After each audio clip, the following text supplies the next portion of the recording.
Hey, what's going on, everybody? Welcome back to a live Lumix Live session here. It has been definitely a very disjointed beginning to the new calendar year between the attempts to have some pre-recorded streams ready to go between CES and a vacation that I just recently took. So I apologize that we haven't been as normal on a schedule as we've always tried to be here, but things are looking good moving forward. Should be ready to kind of keep this stuff at least much more in line with every Thursday at 2 p.m. Eastern time. So if this is your first time joining Lumix Live, these are the weekly broadcasts that we do every Thursday, most of the time, at 2 p.m. Eastern time here on YouTube, as a platform for all of you to actually have a direct link to the brand,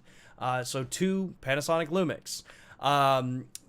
The ability to just ask any questions that you want, to hopefully learn something about these cameras, as we typically are trying to do live demonstrations where possible. It's all designed so that you have a direct point to us and can learn various things about how various parts of the cameras work directly from the source, but also so you have the ability so that you can just actually get in like your opinions, your thoughts, your requests to us in a relatively unfiltered method. So if you have questions or comments or things that you want to chat about during these streams, make sure to tag at Lumix USA, as you can see many are doing in the chat. It helps me cipher through the entire chat as it rolls by. It just makes it easier to see the stuff. And we'll kind of be, at least for this stream, jumping back and forth between my S5 Mark II X and the screen here, just kind of answering questions and showing you guys some cool stuff that honestly actually really kind of stemmed from my vacation last week of taking the S5 Mark II X. I also had my G9 Mark II with me, and just how I was actually using them and the little things that I think a lot of times we take for granted that are in these cameras. For those of us that have worked with them for such a long time, obviously I know where all of this stuff is, even if sometimes it takes me a minute to remember where in the menu they are. So I wanted to use this as an opportunity to share some of those things and hopefully bring light to some of the cool stuff that we have in these cameras to maybe make your shooting experiences a little bit easier, both in photography and videography. But before we dive too far into the topics, I want to remind everybody here in North America about Lumix Pro Services. We have Red and Platinum tiers available in North America, or in the US. The Red tier is absolutely free. If you've recently purchased a camera, make sure to follow that QR code or the link there to go to the LPS website. Get yourself registered. You get your 3-year extended warranty for manufacturing. And then you also get into the program. So should you ever want to update your service to the Platinum level, which is really designed as those that want to have the higher level of support. If you're, say, a working professional and you like to have your cameras kept up to date or, kind of serviced once a year or between seasons, this program is great for you. You get a number of benefits there, so you still get that 3-year extended warranty in Platinum. But on top of that, you get next-day shipping on repairs, or 2-day repairs with next-day shipping both ways. So if it really minimizes the amount of time that you may be down with a camera if for some reason you had to get it in for service. You also get access to annual sensor cleanings, lens calibrations, firmware updates, things like that if you don't want to do them yourself. You're also getting access to the members hotline, which is a 9 to 5 East Coast time system offered, where if you prefer to speak to a person instead of go through chat or email, they can typically, actually be able to help you out that way. If it's usually something a little more in-depth, 9 out of 10 times, they're going to reach out to either myself or Matt Fraser, which means we're going to be in the lines to help you out as well. Usually not over the phone in that part, but it's a pretty sick little program to get a part of. If you know that you're a kind of what I would consider power user, or if you're just someone who likes to have a much higher level of service and protection behind you. So I encourage you to take a look at those links there. We have them down in the description, and you have obviously the QR codes that were just up. So yes, definitely take a look at those. So today's topic, as I mentioned, entitled As some have pointed out, it's a little bit of a kind of ambiguous title. Let's talk about the little things. Many times I have found, and especially this is a lot of what happens from my experiences working with the cameras, that we often forget to actually think about the nuances of what's in our cameras, whether it's, the various different color profiles, whether it's working with different aspect ratios, the various different tools. And we've talked a lot about these over the years that we've been doing these streams, but it's always nice to actually be able to talk about these things and show them so that there's a record here online, so that you can go back and say, hey, I remember hearing something about that, but exactly how does it work? So that's what I got my S5 Mark II X hooked up here to kind of go through. So we're going to be talking about a lot of these little things that I found and I utilized a lot over this last week on a vacation which was primarily video focused, but there are some of those tools that bridge a little bit between photo and video that we're going to talk about, and then obviously we'll throw in some of the video tools as well. So let's jump in and take a look at some of the comments, because there's definitely a lot so far before we go into some of the demonstration stuff. Deezer says, hi Sean, when using the electronic shutter, is there a way to shorten the blackout after taking the picture? When using SH1 or 2, there is no blackout. How can I avoid the blackout? So this is one of the things with our cameras. Definitely, we've always talked about from day one that the highest burst rate modes are what are called blackout free. When you go down into things like the 20 frames per second, or obviously mechanical burst rates, there is going to be blackout. There's not really a way around that with the way the systems are.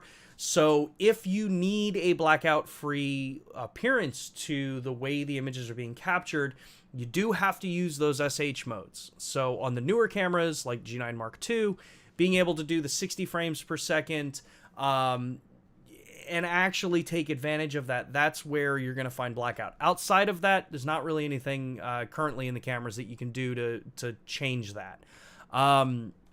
It's also,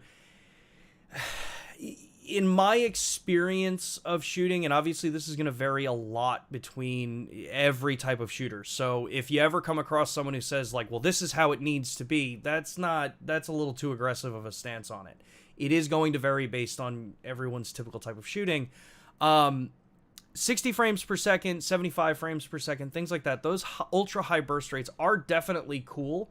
You can get a lot of frames and you can really make sure that you're not going to miss a moment, but often, at least in the conversations I've had with many photographers that are doing sports, that are doing wildlife, those ultra-high frame rates tend to really still only be reserved for more specialty types of scenarios. So with like the G9 Mark II, using the pre-options for the SH bursts, where you're able to actually capture before you press the shutter button fully, those tend to be the times where using the ultra fast burst rate usually comes more in handy when it comes to tracking birds, things like that, or tracking motorcycles like I do.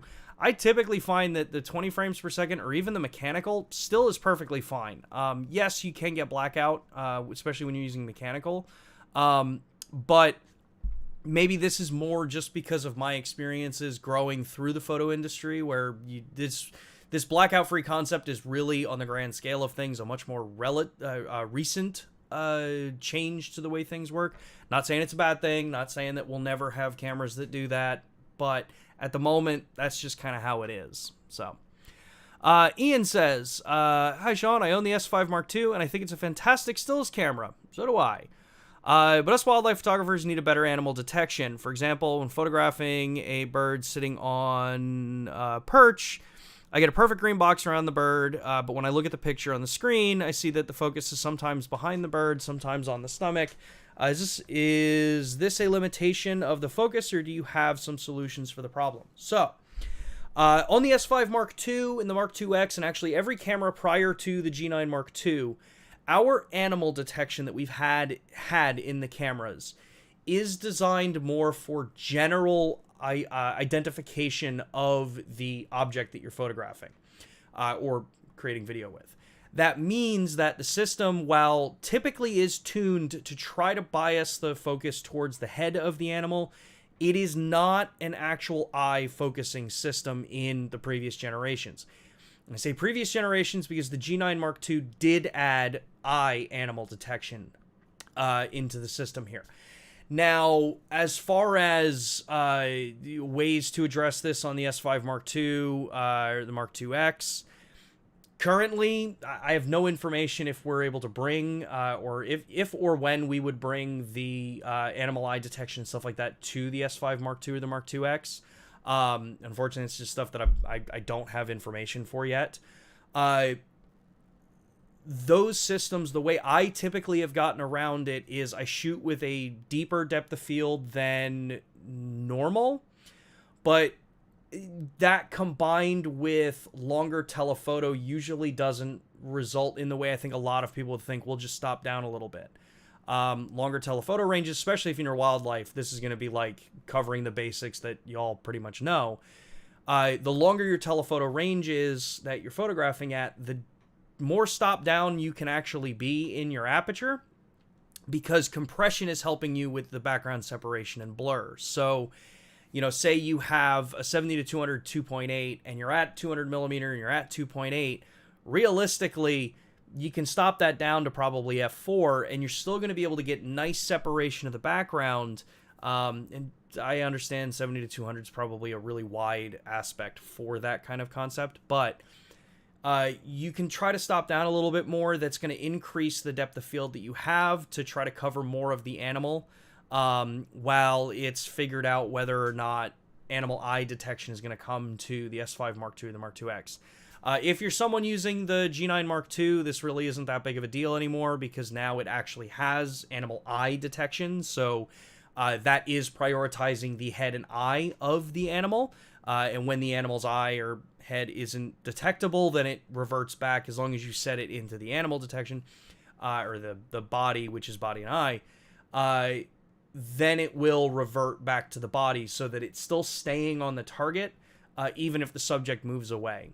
So that's kind of where that kind of sits as it is right now. Ian.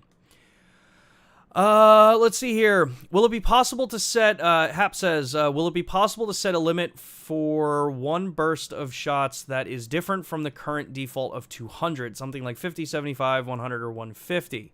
Example would be SH45, max burst 90, press shutter once, it shoots for 2 seconds for a total of 90 shots, press again for another 90 shots in 2 seconds.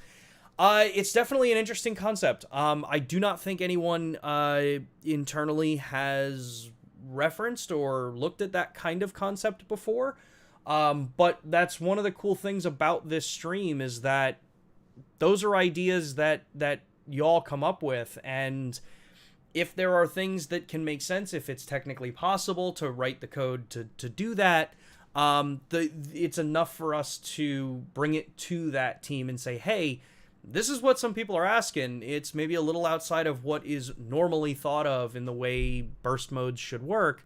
So I will definitely pass that concept on to see if it is something that is even in the realm of, I don't want to say possibility, if it's even in the realm of thought of what the camera systems can do.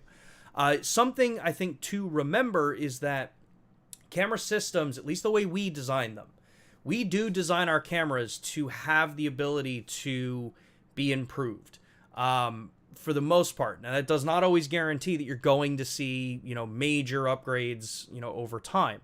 But I believe we have a pretty good track record of providing major updates or changes to the way focusing systems work within our system over time. Because let's face it, while we worked on the DFD system, we continually pushed new refinements to how those systems can work. And those were done on a lot of existing hardware. And we'll always try to do that as far as we can to where a hardware change isn't the only thing. Let me rephrase that. We will keep pushing to try to update the cameras to where you're going to get pretty sizable increases all the way to the point to where you basically do have to change the hardware. The GH5 to the GH5 Mark II is a good example of that, where how many updates the GH5 got, that, and even the G9, the original one, those cameras started as one thing, and by the end of their life cycle, they were completely different cameras through firmware updates that were provided over time. all the way to the point where we basically just couldn't wring any more out of that processor, that generation that we were using in there. So we had to upgrade to the newer systems and then add some new things to it. So yeah, for that burst rate recommendation, we definitely will pass that on to the team and see if it's something that's even in the realm of an idea that could be moved forward. Let's see here. Cliff, how do you switch the S5 Mark IIX from 2.4 gigahertz Wi-Fi to 5 gigahertz Wi-Fi for the app control? This is a very good question. So, the S5 Mark II, the Mark IIX, and basically the entire S1 series, and actually even G9 Mark II and GH6, they all have dual band Wi-Fi. So that means 2.4 gigahertz, and they have the ability to work on the 5 gigahertz band as well.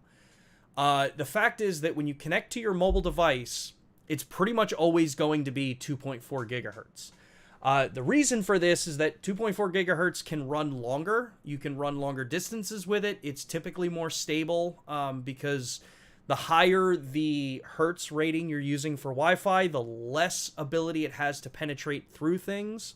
That's why, like, if you have Wi-Fi 6 or things like that, or you're using... well, on the cell phones, a good example is 5G millimeter wave.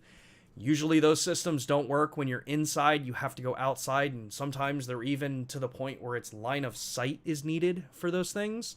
So as far as connecting to a mobile app, the 2.4 gigahertz is gonna be the one that is used for the connection here. 5 gigahertz on like the S5 Mark IIX, the way I use it is you connect it to an access point. So in my home, I have a 5 gigahertz, I have a 2.4 gigahertz band that run. 2.4 gigahertz is what the vast majority of stuff in, you know, like the IoT type stuff connects to, right? Wi-Fi 6 and 5 gigahertz connections are usually what faster devices, newer devices typically connect to. But in an apartment like I am, you run into situations where, you know, Wi-Fi or the 5 gigahertz doesn't necessarily pass through a concrete wall that well.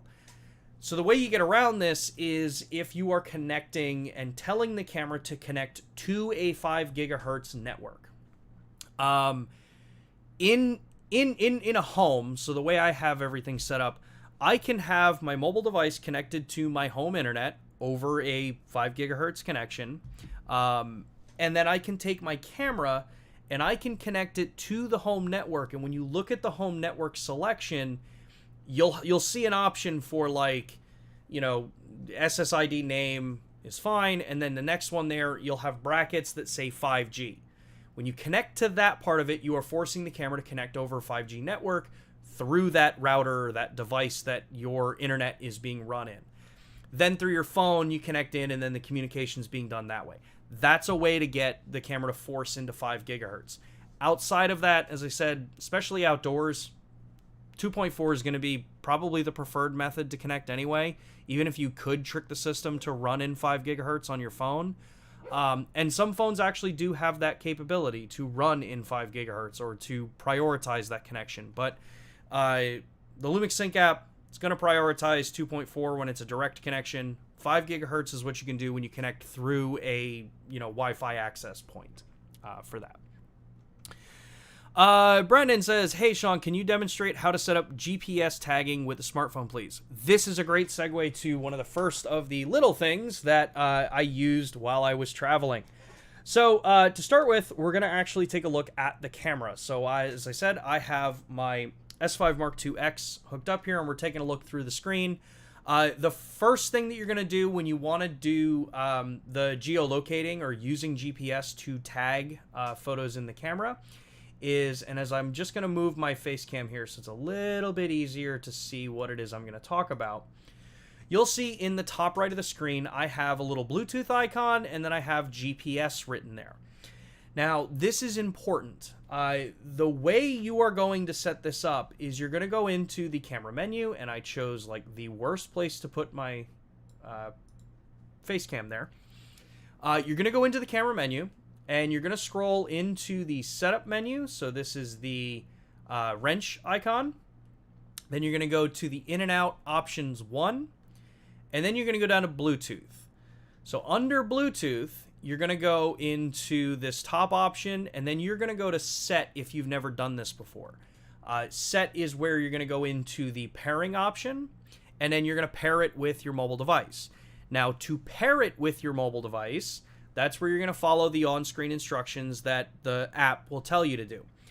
If you've never done it before, you just tap the question mark icon, and then the top option, as it's completely blown out because of the exposure that I have here, the top option here is a step-by-step walkthrough on linking your mobile device via Bluetooth to your camera. Once that's done, and it walks you through it. Once that's done, you'll see that all of these options, or the vast majority of these options, now become available. So they're no longer grayed out. For GPS information, this is where you're going to go to location logging. Now, location logging, when you turn this on, is what gives you that GPS icon on the top kind of ribbon bar of the screen. From that point, you want to make sure that the app is kept open on your phone. Even if it's in the background, just make sure that the app is open on your phone. Make sure that on your mobile device, you have background functionality enabled for the app. If you're in iOS, you have to go into the settings and make sure that you're telling iOS that the app is okay to run in the background and keep Bluetooth connection open and data and things like that. On Android, especially like I'm in the Samsung ecosystem, you have to make sure that you're telling Samsung's version of Android, don't let this app go into deep sleep, because that removes permissions and things like that. Once you have all of that set, every photo you take now is getting the GPS information from your mobile device. That is automatically tagged into it, so you don't have to do any kind of like batch linking later on. The earlier versions that we had before the Lumix Sync app, which was the image app, that one you would not be doing it over Bluetooth, but you would be syncing the camera and the app through time, and then the app staying open in the background on your mobile device would just log based on time where you are. And then once you're done shooting, you would actually go in and you would tell the camera to sync that set of data. It would write the geolocation information over to the files that are captured on the card, and then you're good. We've streamlined it a pretty decent amount. And this brings up the kind of point as to, well, why doesn't the camera have a GPS, kind of system built into it? And the fact of the matter is, when cameras did have GPS built into them, the number one complaint that everybody had was battery life.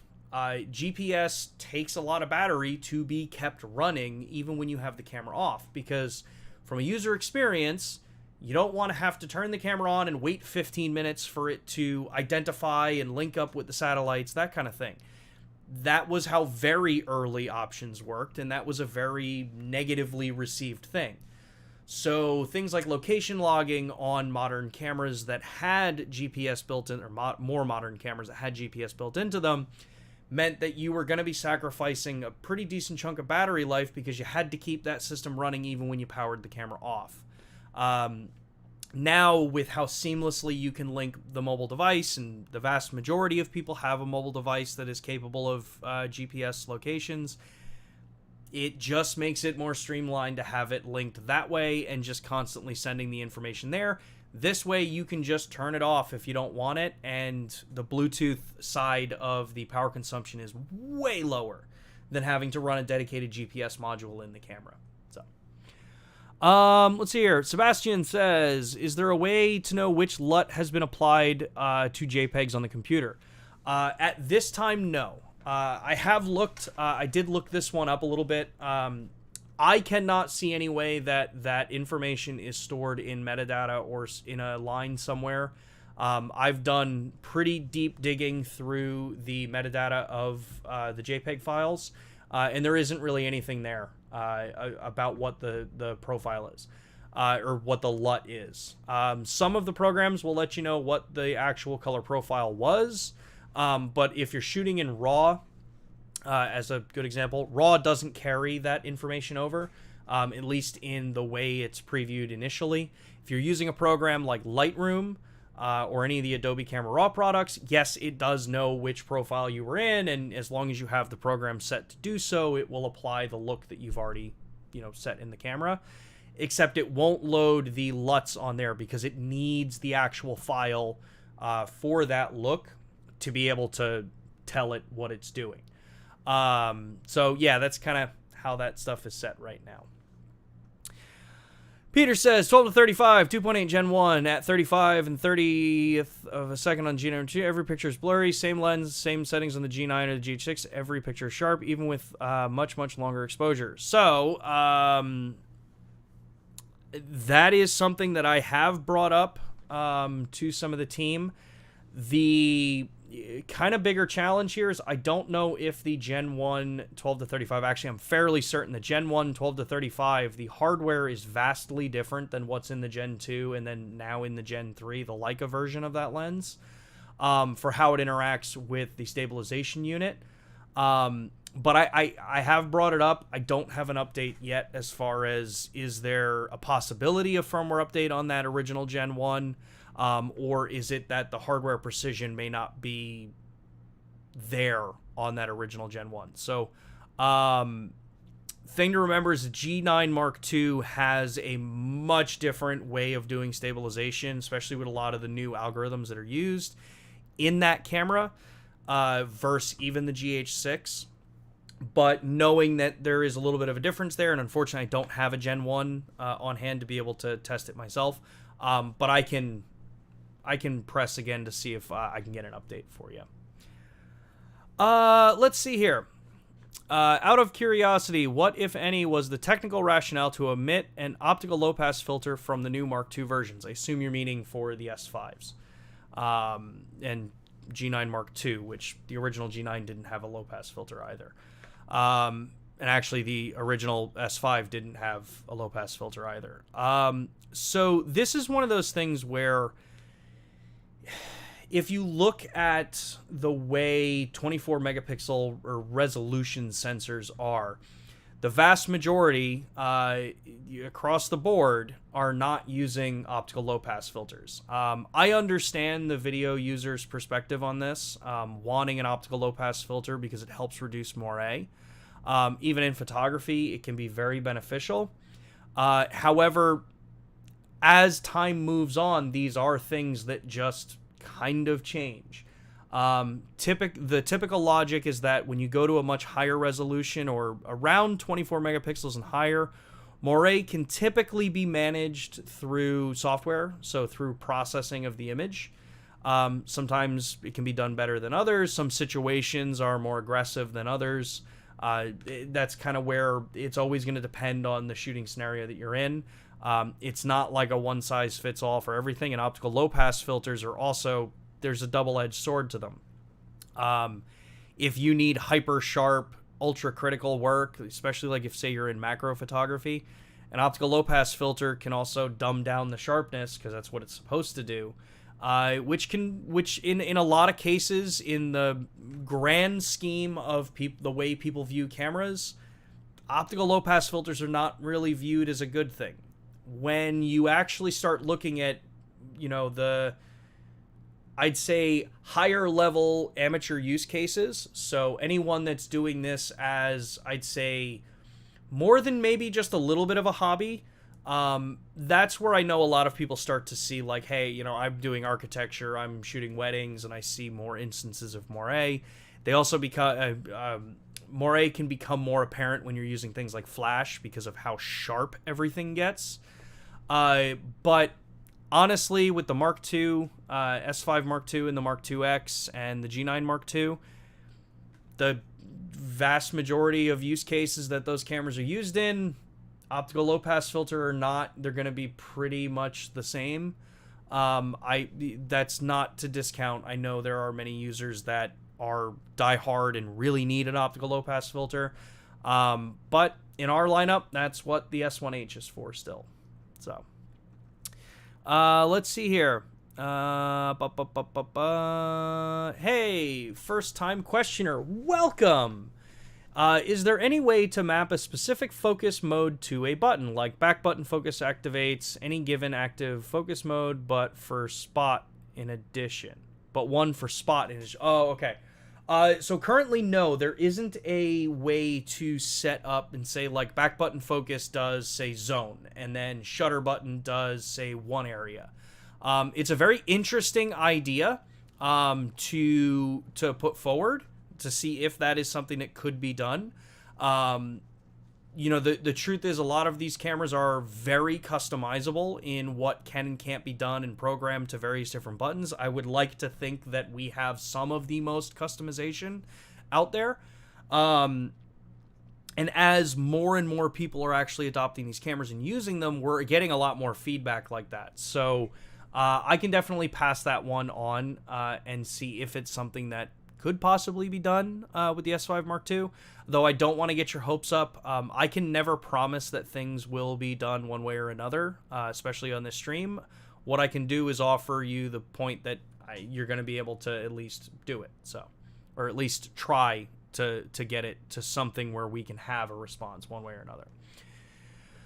Martin says, is it possible to have a LUT on the screen while filming without baking it into the files? Yes, this is another great segue to some of the things that I was playing around with while on vacation. So, real-time LUT, obviously, as we know, there are a couple things here. There's real-time LUT. Let me turn this display off here. There is real-time LUT, which is the actual named color profile. That if I cycle through here, we'll get right after vlog, you'll see real-time LUT.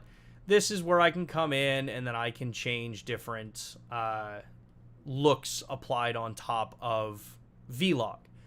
Now, if you are a higher level user and with vlog, this may not be the best thing that you are looking for because that footage is now burned in with that look.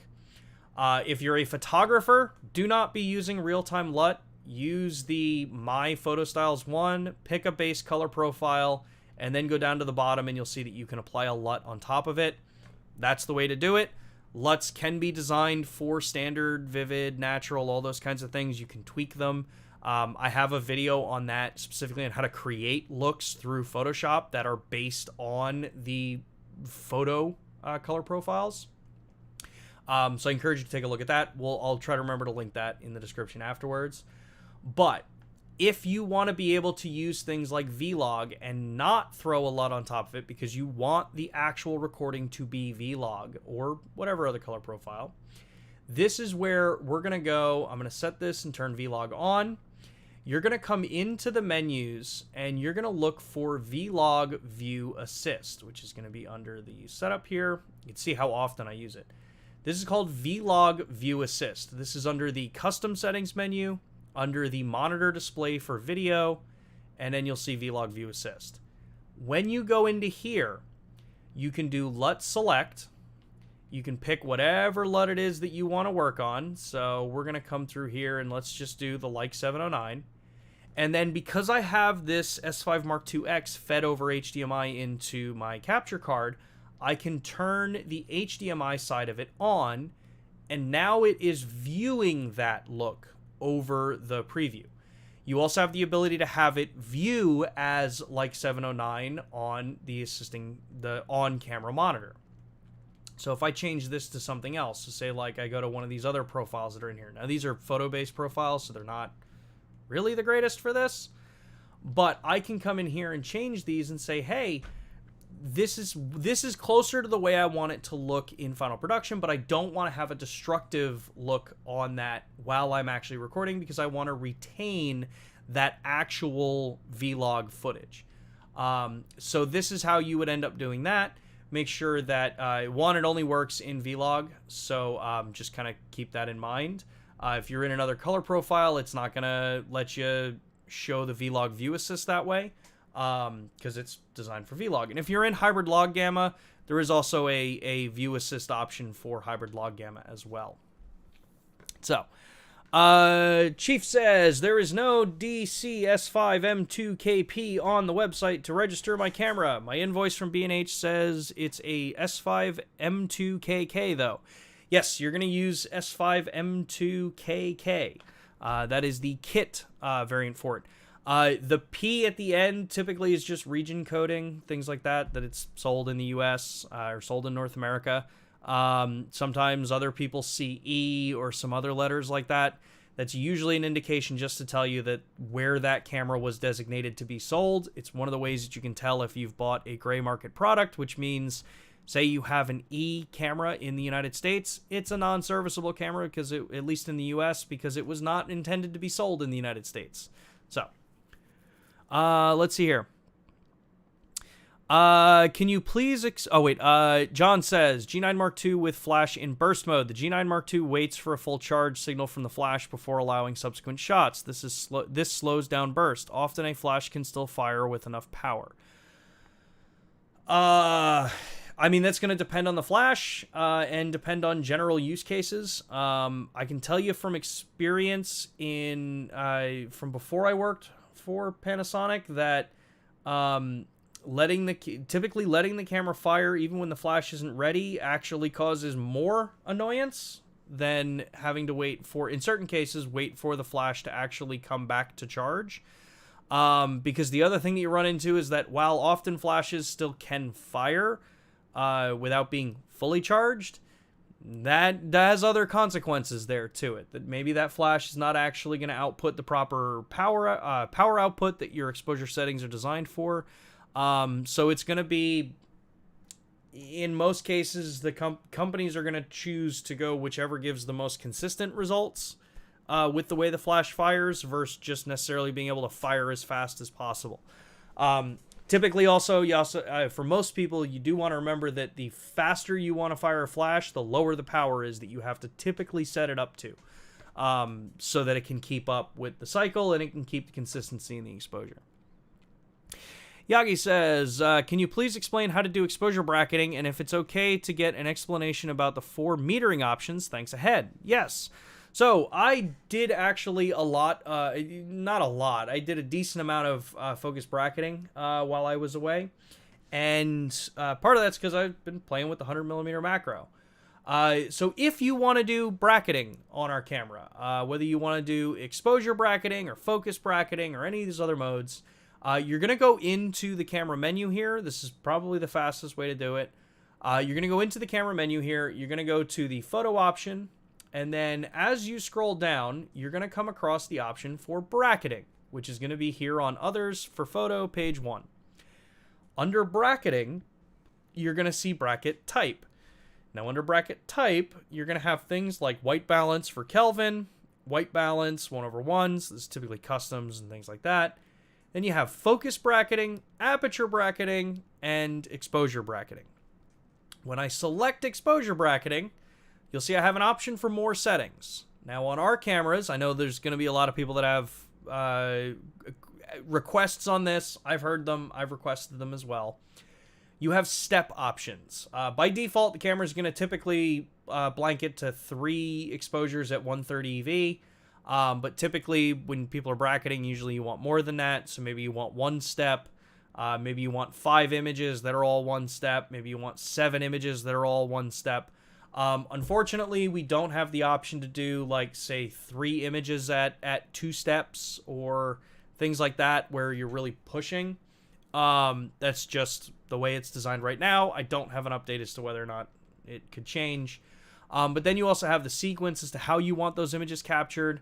Typically, when I'm doing this, because I factory reset this camera, I usually have it set to do -0, then 1. So it'll do underexpose, then expose to 0, then expose positive. Because I want them in sequence when I'm looking at them in post for merging later. And then you have single shot settings. This is whether or not it is if I'm going to press the shutter for each of those exposures that I want to do, or if I'm going to click the button once and have it run through the bracket of images that I capture. You have those changes for it. The other way to get to this, and this is where you have to set your camera up for this out of the box, it's not done by default, is if you press the exposure the exposure compensation button, you'll notice that, and I'm going to show you how to set this up. You'll notice that the camera has the ability to press up and down on the directional pad to change the exposure bracketing options that you have. Now, as I said, this isn't something that is done by default on the camera. You do have to go into the menu to enable this. So I will show you where you do that. And that's done by going back into the menu. And then we're going to go into the main photo options that we were in before. And we're going to scroll down to... Is it auto exposure comp? No, that's for flash. Where is it? Because I usually only ever change it once and I never go back in and change it again. Maybe it's under custom. As I said, I know that these cameras have it. I don't always remember exactly where in the menu all of this stuff is, because there's a lot in our menus. So for this one, it is going to be under, and again, I apologize that I'm having to dig through the menu here because I change it once and I never have to go back in and do it. Okay, here it is. You're going to go into the gear setting, which is the custom menu. You're going to go into operations, which is going to be page 1 of 2. And again, this is on the S5 Mark II X. It's going to be the same on the S5 Mark II, G9 Mark II, GH6. And then here, you're going to come down to exposure comp display settings. From here, cursor buttons up and down. By default is going to be set to off. You want to turn this to the exposure comp icon. And then this is where you can also change how does exposure comp work if you want the dials to also be able to control flash exposure compensation, or if you just want both of them to do regular exposure comp. So now when I press the exposure comp button, I can now press up and I can drop right into my exposure bracketing options here. So hopefully that helps, Yagi. As far as the metering modes go, because this is, it's actually a pretty relevant piece here. I usually only set my metering modes once when I first get the cameras, and I never really touch them that much again, save for really tricky scenarios. We offer 4 different exposure meter options in this camera. It's going to be the full evaluative metering, center weighted, spot metering, and then highlight spot metering. Each of these modes can be very beneficial for various different types of shooting that you're going to be doing with the camera. If you're a landscape photographer, setting it to evaluative can be perfectly fine. You're not really going to lose anything with it. The thing to remember is that with all metering modes, you want to think about the scenario that you're in, how much of that image is going to be really bright scenario or really dark scenario. Full evaluative metering that's going to use the entire image area is relatively easy to trick if you've got very high contrast scenes. Sometimes landscapes can be incredibly high contrast. This can typically mean that you're going to get more of a flat exposure reference to work on. 9 out of 10 times I'm using center weighted. Because usually I want to be able to tell the camera, like, basically where I'm pointing is where the priority is that I want, but I don't want it as specific as spot metering.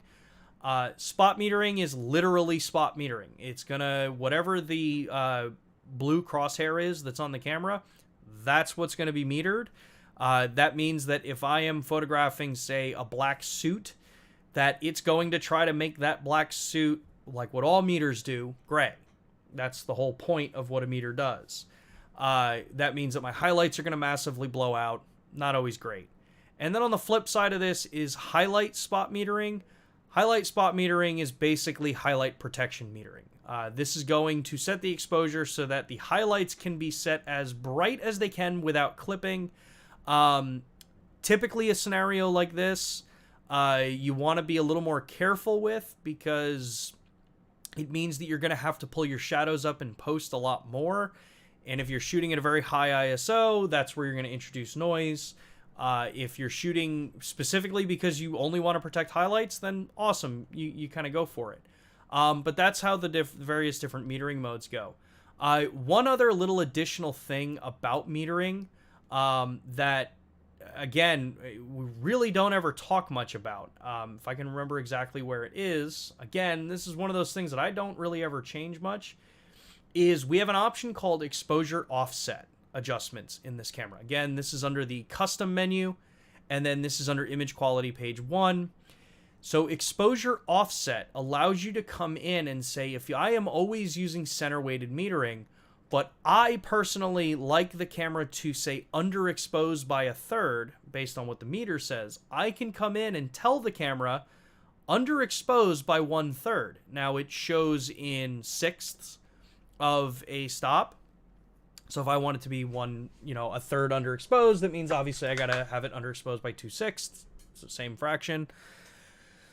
So what this allows me to do is say that now my center weighted metering is going to set it so that 0 is being offset to under by 1/3 exposure. So it's still going to say 0 on the camera, but that 0 is recalibrated to underexposed by 1/3. You can do this for each of the 4 metering modes in the camera to fit your particular style. But as you did see, there is a notice that comes up when you change these. So if I come in and change this again, let's change it to here. It says this value has no effect on actual exposure compensation value. So if you're using exposure compensation, it's not actually changing the, like if I want to use exposure compensation and say I want to go down -2, it's not changing that value. That value is still going to be underexposed from 0 down to that. It's what 0 is calibrated to. Let's see here. AR says, could the UX be improved in the on-screen UI so that rather than graying out an unavailable setting, you show a list of other settings it depends on? Should be doable via firmware update. It's an interesting idea. I can't comment on whether it should be doable on firmware, because I'm not a firmware engineer, and neither are basically any of us for the most part. If you are, I mean no disrespect. But I know for a fact that no one in the chat here is actually someone who has written code for our UI. So to gray, instead of graying them out, show a list of other settings it depends on.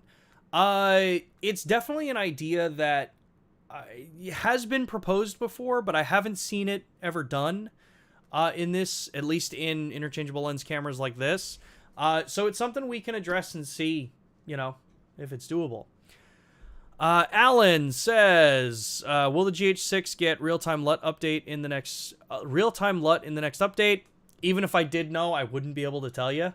But I honestly don't know what is in store for the GH6 firmware-wise at this time. So, he says, is there a reason why S5 can't land on certain ISO values while using auto ISO? Second native ISO is supposed to be 640, but you can only set it to either 400 or 800. So auto ISO, when you're looking at as far as the way the native ISOs work, auto ISO is exactly that. It is auto. You're letting it select the numbers. If you know that you want to go to a specific ISO because 640 is not a typical ISO, I think. Let me go back to my main camera. 640 isn't a typical ISO, if that makes sense. The ISO value setting there, when you're looking at auto ISO for limits, is set on the typical numbers. So 2, 4, 8, 16, 32, 64.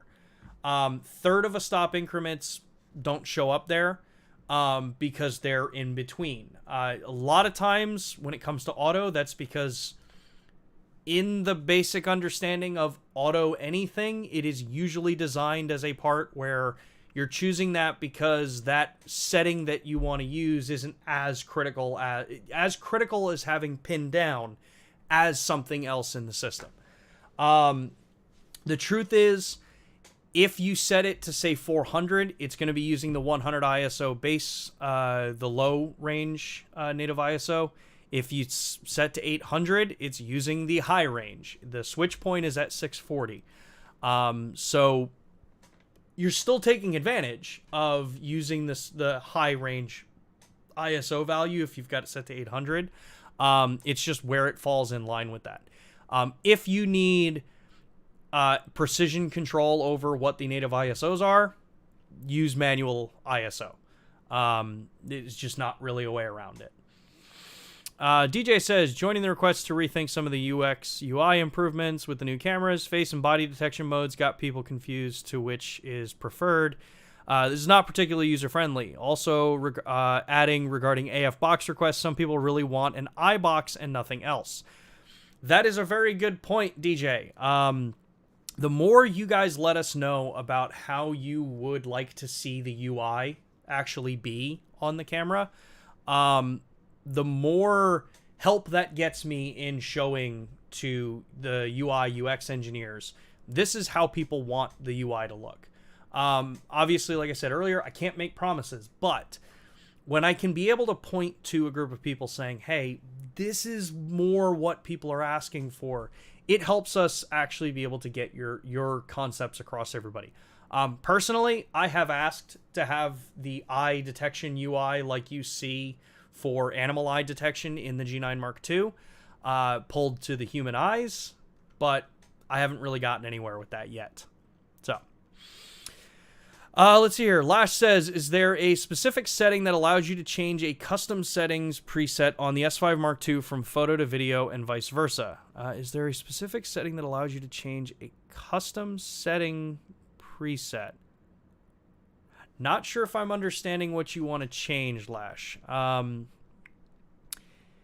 If it's about the C1, C2, C3 type modes, so those get programmed based on what you have the camera set up as when you set them up. So if you want a photo one, put the camera in a photo mode, PASRM, set the camera up the way you want it, and then save that to C1, C2, C3, or on so forth. If you want a video setup, put the camera in creative movie mode, set it up the way you want it, and then save that. That's how you would change the custom settings. Once they're set, you can't change them on the fly. As far as like saying, hey, I want C1 to be, photo. You'd have to put the camera in the mode that you want to end up saving into those C1 through C310 options there. If that doesn't answer your question, definitely let me know, because I think I was interpreting the question the way you were asking it. If not, I apologize, and I'll happily readdress it. AR says, does any of the Panasonic cameras have the feature of displaying an existing image as a dimmed out guide during reshooting in align angles? Yes, we do. Yes, we do. We have the option of, if I can remember where it is. Again, it's not one of those things that I use often. Where is it? Actually, is it even on the S5 Mark II X? Is it in custom? View boost. Console preview. Frame outline. Here it is. So, what you are asking for is typically what in the video world we call onion skinning. In the stills world, at least for the way we call this shear overlay. So shear overlay allows me to set an image that I have taken, whether I want it high transparency or low, and then have that image appear over the screen while I'm taking the next image as a reference point. This is great in that, like, if I'm a product photographer, or if I'm trying to do photo merges or manipulations where I've got, say, two of the same picture of me on different aspects or throughout different parts of the frame. That's how that system works.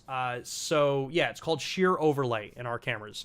As long as you have the JPEG image on the camera, and it's in our format that I can read it, you can load an image up and have it onion skin over the frame so you can frame it that way. It's actually a pretty close takeaway from like the stop motion animation functionality that we have in the Lumix cameras. The stop motion function allows you to have the overlay onion skin there, so that if you're moving the subject that you're photographing for the stop motion, you have a point of reference as you're moving them. That usually lags, I think, behind by about 3 images, and then when it gets to the 4th, it replaces that last one. So, yeah. John says, I really see a need for an option to allow C modes to store and override the physical switch positions of the drive mode and AF. Without it, you may have to set/change 3 dials to change. I believe I did see your comment before. It was either on one of the videos or in one of the other streams. Well, partially I agree with you. And I'm not stating that I am the end-all be-all of statement on this.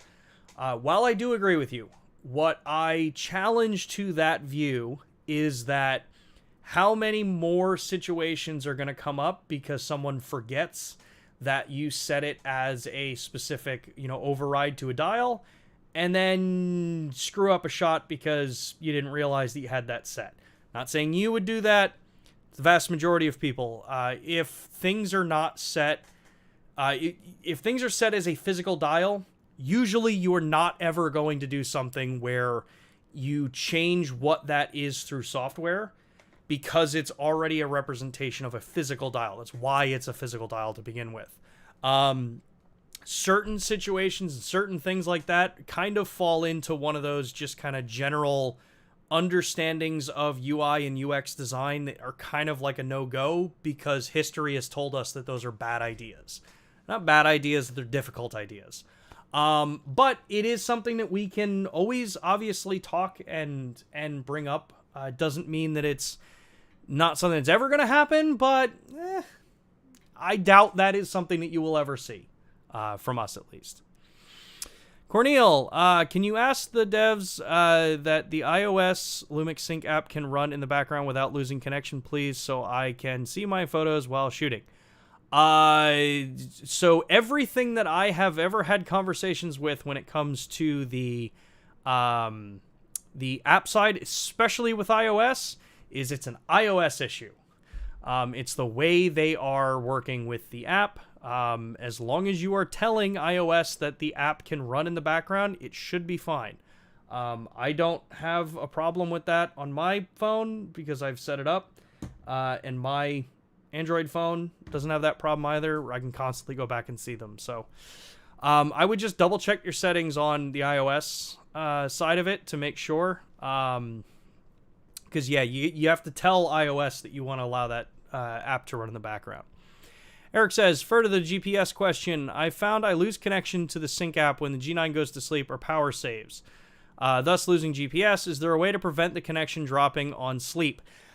So on sleep, I do not believe you can have it set to where it will stay because of the sleep states that are set for power consumption.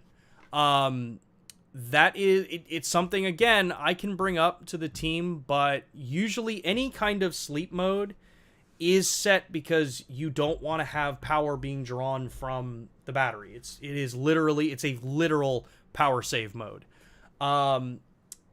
It's that kind of, I think, line of why the cameras don't have, or like I said before, why the cameras don't have GPS transmitters built into them, because you would have the exact same problem if the camera went to sleep. You lose connection to the satellites. It's power saving versus the other thing. But I will bring it up, and I will try to readdress that with the team. Lost Goals. Hey, do you think the AF is good on the S5 for filming 30-minute jump rope workout videos? And what are some good settings for that action? Thanks. I will greatly appreciate it. So, Lost Goals. This is actually, I think, one of the probably misunderstood things about various different types of recording when it comes to autofocus. Autofocus is not a silver bullet. It is not. No camera is perfect. All cameras can be tripped up. But in a situation like that, I am going to assume, because I've seen some videos, like workout videos and stuff that you see recorded on like YouTube and things, I'm going to assume that you are pretty much in a singular-ish spot within a couple foot distance while you're doing this kind of stuff. Especially if it's a workout video, because usually you're trying to keep framing right. Cases like that, you don't need autofocus. You would basically focus the camera at the point where you want it to be. Make sure that your depth of field is deep enough and full frame. This is one of the potential negatives to full frame, is that you can get ultra shallow depth of field, but people forget that a lot of times that shallow depth of field doesn't work when you're trying to do like instructional type things. You want to set your depth of field and the distance from the camera that you've got enough depth of field that your whole body is focused so that people can see it. and people can make out what it is you're doing, and usually you're going to be filming at a higher frame rate. Depending on the camera that you're doing, if you have external recording options, it's where you want to do like an all-intra type recording. But focus for what you're describing is, I would be in manual focus. I would set the distance, make sure my depth of field's covering enough where as I'm performing the activity, moving back and forth, you know, maybe only like a foot or two, one direction or another, I'm still within the focal plane. That's easy. That is not a situation where I would ever really be using autofocus. Autofocus gives the opportunity too much of, if something is in front of the camera, if you move out of the plane of where the focus point is, now all of a sudden it's focused on the background, and then now it jumps back to you. It's better to have the focus not shift and maybe you move slightly in and out than have the focus jumping because you move out of where the detection box is. That's just my 2 cents on that. But yeah, make things easier for yourself. The craze of autofocus is not always number one, even though I'm really excited that we have PDAF in the cameras now. It's not always the best solution for the type of filmmaking and even photography that one might be endeavoring on. Additionally, regarding auto ISO, there's a noticeable visual step when camera changes exposure with ISO automatically. Would be nice if you guys give it smoother transitions. That I'm curious about, because I don't see any visual stepping with ISO. Some lenses, older lenses, can have steps with the ISO. So, I would ask for clarity on what lens you're using, what camera it is, well, you already said it's the S5. What lens you're using on that, because I've never seen ISO causing jumps in exposure on our camera. Arkmine question: any plans to include grain control in more photo styles? We've gotten that question a lot. I want to see it. I don't know if it's something that's on the roadmap to be added. Another question: any chance we can get more than 10 LUT banks? That's 100% another thing that we've asked a lot about, actually, because real-time LUT and the uses for both photo and video have gotten so much response online. And the feedback that we've gotten from it is pretty much everyone unanimously has pointed out, I want to be able to put more in here. Because 10, which, to be truth be told, when we first were looking at this, and you know, Matt Fraser and I were talking, we were like, who's going to use 10? 10's a huge number to put in here. And then as soon as all of you actually started using it, we're like, yeah, maybe 10's not enough. Maybe we got to see if more than 10 is possible. So I don't know. But know that it is one of those things that has become a big topic internally with a lot of people of, is it possible to add more than 10? Is there storage space to add more than 10? But that's why I started the whole system here talking about how, you know, yes, we build our cameras because we have targets in mind that we want them to grow through. Does that always mean that cameras are going to get the most latest and up-to-date updates that come from every single generation that's out there? Not always, because sometimes there are hardware differences. You know, case in point, things that we do on G9 Mark II versus S5 Mark II. Not everything's going to be doable because you're working with totally different sensor architecture and hardware there. The processors that we use are very similar between those two cameras.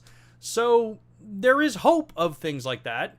We always will tell you, I mean, obviously you'll know first on a stream like this when we've got cool stuff to talk about, but I again would lean on our track record here that we've been one of the only companies that can truly change a camera over time with firmware. We've done it many times in the past to evolve it from what it is at day one to what it goes to at the end.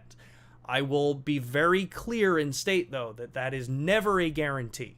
That products will always be able to get things like that. Sometimes products are built out of the box day one to basically be as forward as they possibly can in what the hardware is available in it.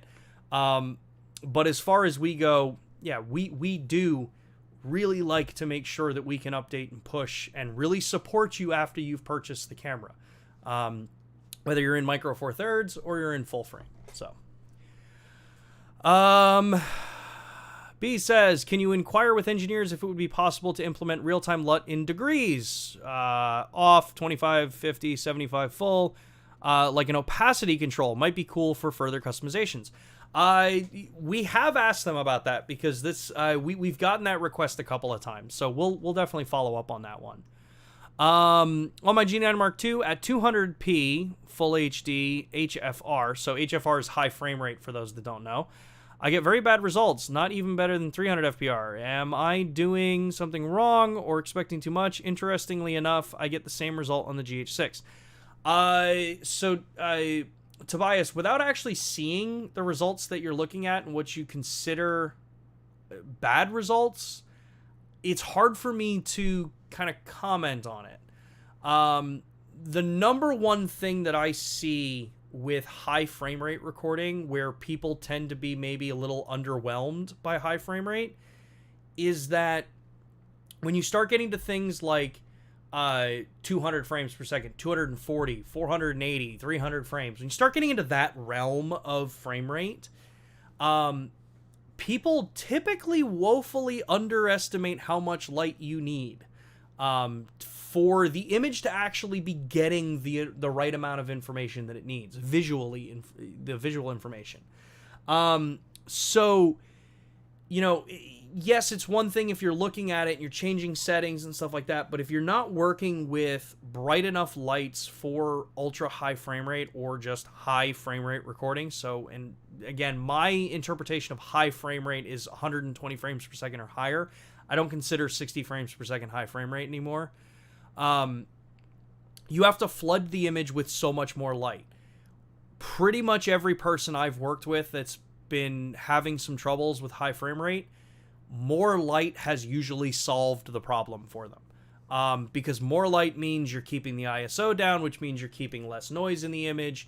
You have a much easier time making sure that you're keeping at the right, or the proper shutter angle for the things that you want.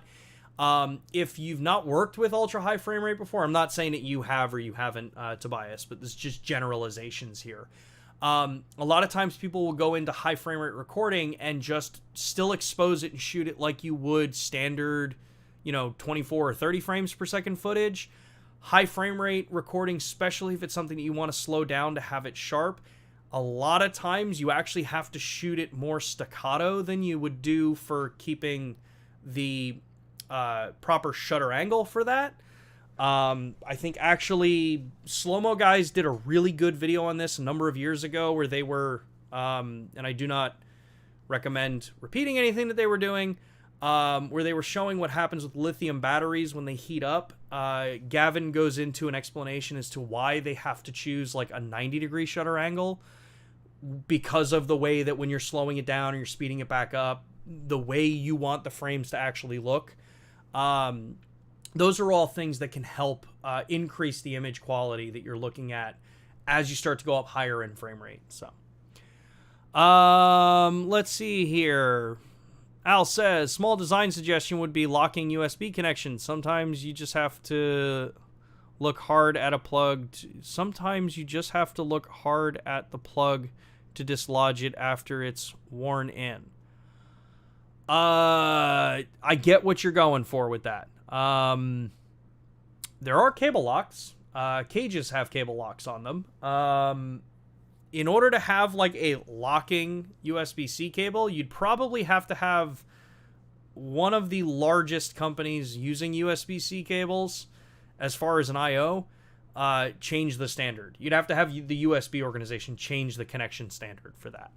But that's why you have things like cable locks on cages and things like that. But it's still a good suggestion, though. Is there any way constant preview can be implemented for shutter speed priority? Well, so constant preview... okay. I'm following what you mean. So if you have the camera in shutter priority, yeah, constant preview is going to not function there. I can ask. I would have trouble wrapping my head around how that would work, because shutter speed constant preview would literally just be what it is in manual. or in aperture priority, because the shutter speed is going to be the thing that you're trying to emulate at that point. And in manual, that's what our system does. So, but yeah, I can check into that. I'd have to give that some understanding first to see how that would make sense. Can you explain how eye dynamic works in Lumix cameras? Yeah, pretty simple. Eye dynamic in the cameras is an adjustment to the tone curve that is being captured. So much like you can do in things like Lightroom or Photoshop or any of the editing programs where you can adjust the linear curve to like an S curve, eye dynamic is taking the shadow range and the highlight range and basically inverting them to an inverted S in a very basic sense. This gives you the appearance of better dynamic range, but in reality, if you're shooting in RAW, you're going to get better results without using it, because eye dynamic bakes it into the file that you're recording.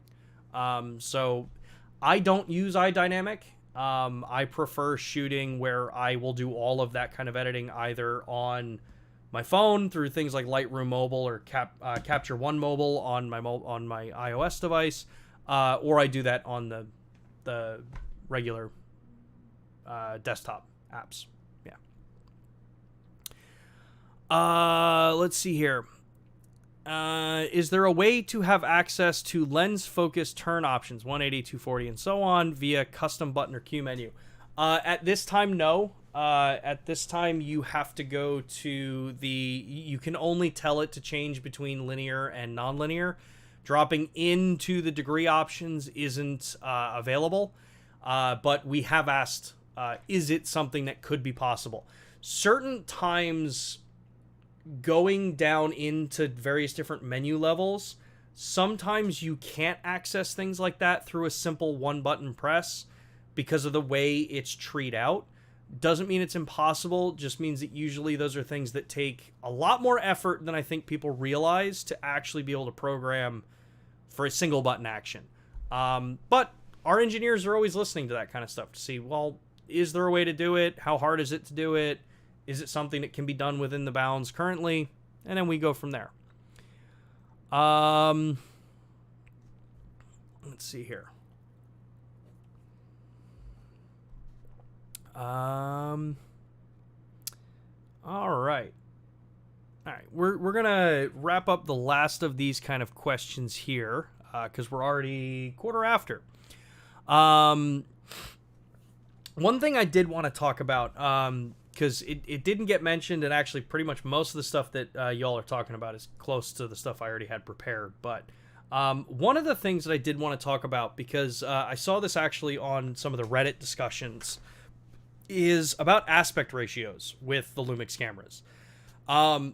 I found myself, because I went on a semi-cross-country road trip out to Sedona, Arizona, stopping in a couple different, national parks here in the U.S. and just doing some general travel-style photography.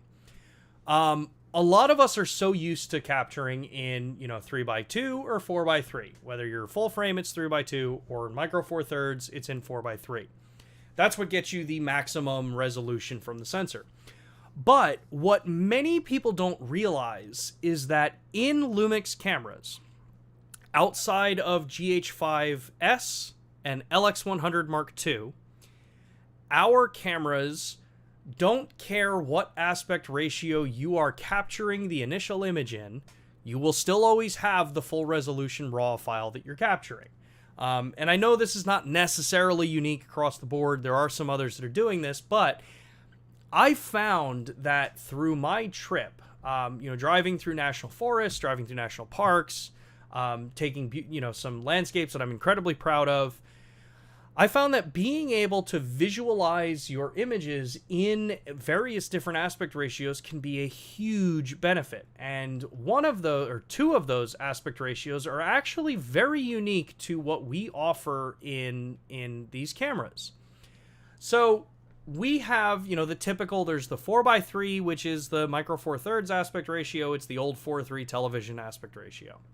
There's 3x2 for full frame cameras. That's the typical 35mm field of view.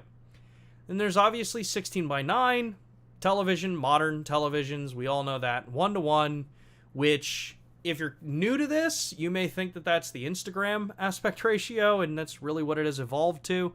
1:1, think of the old 2.25 film cameras. You're shooting in a square. But the two that I find that I use most often, especially while I'm doing, say, like travel photography, are things like 65 by 24. Now, 65 by 24, a lot of people may look at that number and say, like, well, that's a really odd number. Why would you be so specific with 65 by 24? Well, the fact is, 65 by 24 is an actual old film wide-angle aspect ratio that was shot on film cameras like the X-Pan. X-Pan was an old camera. There were two cameras on the market that would use this format. It was Hasselblad and Fujifilm made the X-Pan cameras. I forget what each of the names were for them. They were slightly different between, but it was the same camera. Literally, it was the same camera. This aspect ratio took two 35mm frames side by side and did them in an ultra-wide aspect ratio. Our cameras have this aspect ratio built in. Now, yes, you are using a single frame, so it is still a 24-megapixel frame, so you are losing resolution vertically. You're still keeping close to 6,000 pixels, or pretty much 6,000 pixels on the wide side. You're just lowering the vertical resolution here. So this is a really cool way to actually be able to capture things like more artistic style landscape in ways that you can visualize these things without having to necessarily shoot it in the full frame and then think about this later on the computer. And then on top of that, we also have 2:1. So 2:1 aspect ratio. Some people may be thinking, what the heck is that? 2:1 aspect ratio is actually very close to what some movie theaters project in. It's just a different wide angle aspect ratio. It's a little bit taller than 65 by 24. So you can think of it as more like a panoramic aspect ratio. So why do I bring this up? It's the fact that if I were out there photographing and I'm shooting in 3:2, I'm looking at the world in a 3:2 aspect ratio image. But I may not want that to be how I want the image to look in the end. Maybe I know that I want to shoot in a more panoramic style. I want to give that sense that this image that I'm capturing is much more, kind of expansive than what you would normally be seeing. So my entire trip, I was setting my camera up to shoot in either 2:1 or the 65 by 24, the X-Pan aspect ratio.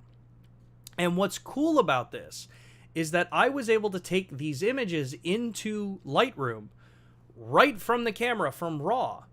And Lightroom, Photoshop, they understand what you had it set at is in camera. So it knew that, hey, I had 65 by 24 selected in camera for the aspect ratio that I wanted to shoot.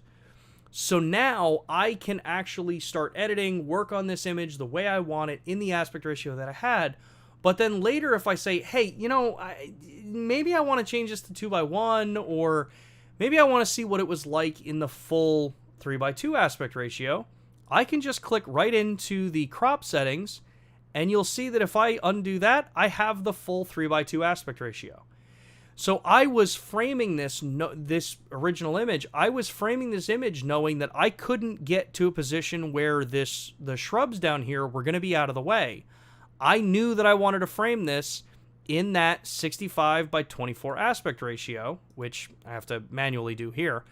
I had that saved. So now, because this is how I framed it, I can just keep that focus there. If I wanted to give it more sky or more foreground, I can do that by moving this around. If I want to give it more sky, I could.